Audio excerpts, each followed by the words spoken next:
नमस्कार बच्चों, कक्षा 8वीं के बच्चे हैं। दूसरी इकाई का पाठ नंबर 6 अंध युग। ये इनके लेखक है डॉक्टर धर्म भारती। इनका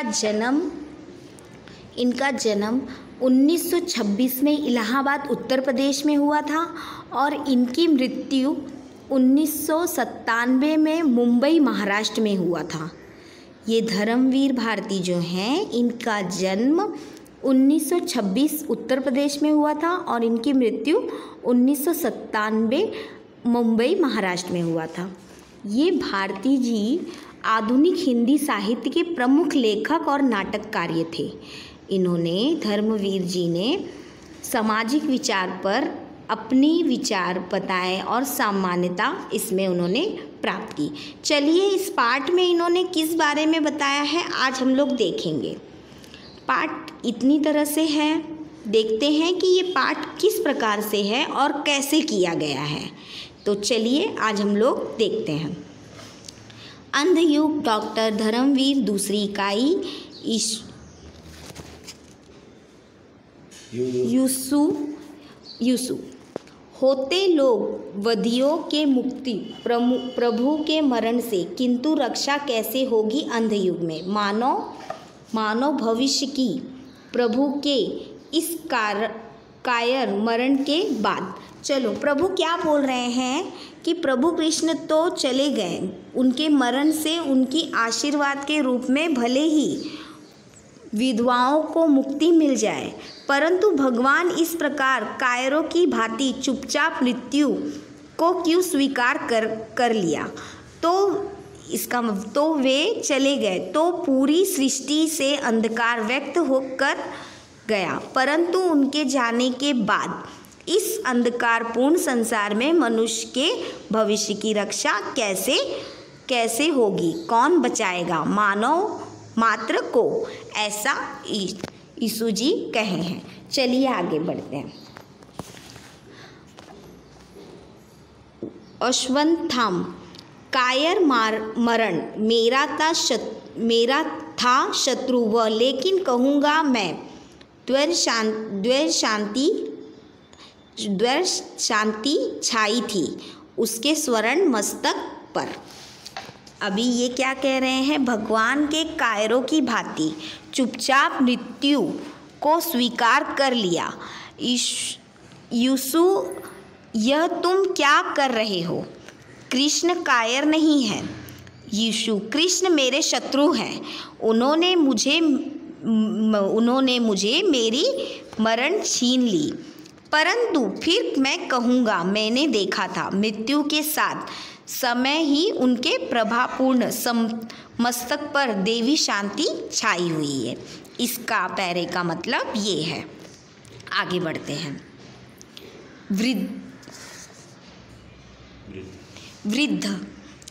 वृद्ध है बोलते अवसर पर क्षणों में प्रभु मरण नहीं, वह व्यग्धन मात्र रूपांतरण है। यह सबका दलित्व लिया मैंने अपने ऊपर अपना दलित्व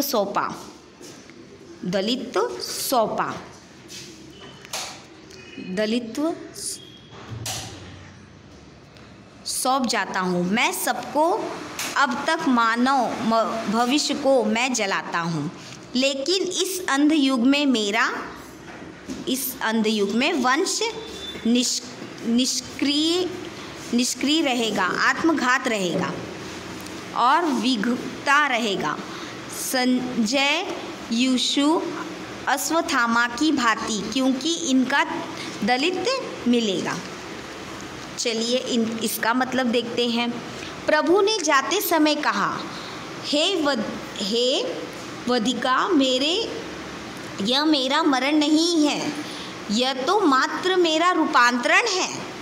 आज तक सभी जीवों को दलित्व मैंने अपने ऊपर ले रखा है। अब मैं सबका उत्तरदायित्व उन सभी को ही सौंप कर जा रहा हूँ। जब तक मनुष्य के भविष्य में मैं चिंता किया करता था, लेकिन जब मैं मनुष्य के भविष्य में मैं चिंता किया करता था, आने पर अंधकारम युग में मेरा वंश निष्क्रिय रह गया, कुछ नहीं करेगा, शिथिल रहेगा और इस प्रकार अपने हाथों में अपनी मनुष्य का मरण बनेगा। संजय यीशु और अश्वत्थामा के सामने, क्योंकि इसका दलित्व मैंने लिया है। इसका मतलब ये होता है। आगे और है, देखते हैं। आगे है मेरा दलित स्थिति रहेगा, मेरा दलित व स्थित रहेगा हर मानव मन में उस व्यक्ति पर जिसके सहारे वह सभी परिस्थितियों का आत्मकरण करते हुए निरुत्तर निर्माण करेगा। पिछले ध्वंसों पर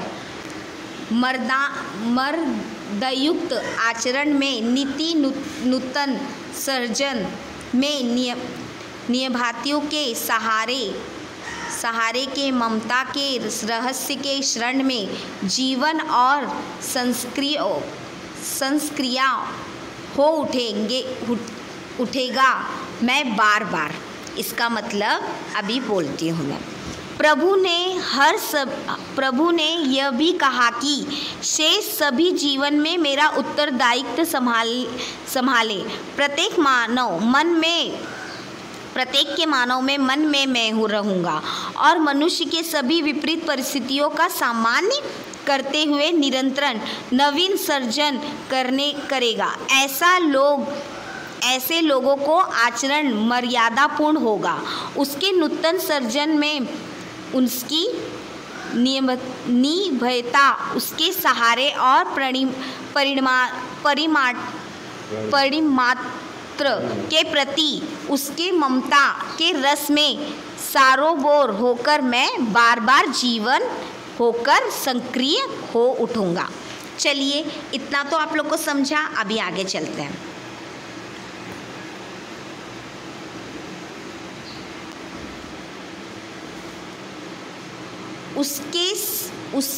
उसके अश्वत्थामा, उसके इस नए अर्थ में क्या हर छोटे से छोटा व्यक्ति विकृति, अर्धबरंबर, आत्मघाती, अनाथ स्थामय अपने जीवन में स्थार करता पाया जाएगा, वृद्धि निश्चित पाया जाएगा। इसका मतलब है प्रभु ने जो कहा है उस संदर्भ में हर व्यक्ति, चाहे वह कितना भी छोटा हो, विचित्र बुद्धि वाला हो, मतलब उसे संभलना नहीं आता या कुछ भी हो, हिति अहिति विषय में सोचने या बिना काम वाला हो, सृष्टि के प्रत्येक प्राणी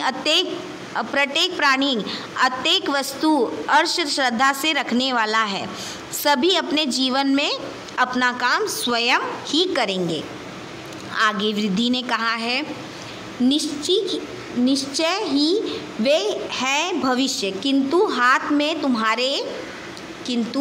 में तुम्हारे जिस क्षण चाहो उन्हें नष्ट कर सकते हो, जिस क्षण चाहो उसे जीवन लो। क्या कहा है? इसका मतलब अवश्य कर सकोगे, किंतु तुम्हारा अधीनीय कि तुम चाहे ऐसे लोगों को नष्ट कर सकेंगे जिससे तुम खुद से ही अपना जीवन बना सकते हो और खुद ही से अपना जीवन बिगाड़ सकते हो। चाहोगे तो अच्छे से अच्छा कार्य अपने से कर सकते हो और नहीं चाहोगे तो अच्छे से अच्छा कार्य खराब कर सकते हो। इसमें क्या बताया है कि प्रभु जो हैं यीशु से एक दूसरे से ये झगड़ा हो रहा है कि तुम चुपचाप चले गए, अब तुम हो नहीं, तुमने अपनी मृत्यु करी। बट कृष्ण भगवान कह रहे हैं, जो प्रभु है वो खुद कह रहे हैं इस पाठ में कि मेरी मृत्यु नहीं हुई है, मेरा रूपांतरण हुआ है, मैं अलग अलग मैं मनुष्यों में हूँ, मेरा मनुष्य में जन्म हुआ है, हर तरह से मैं मनुष्य में पाया जाऊँगा, अच्छे कामों में, अच्छे विचारों में, अच्छी तरह से, इस तरह से मैं मनुष्य को हर तरह से मैं मिलूँगा। तो मेरा मृत्यु नहीं, मेरा ये अलग जीवन है और इसमें बदलाव आएगा। चलो बच्चों, इसमें आपको क्या समझा है इसके बारे में हम आगे छोटे छोटे उत्तरों में करेंगे। ठीक है, धन्यवाद।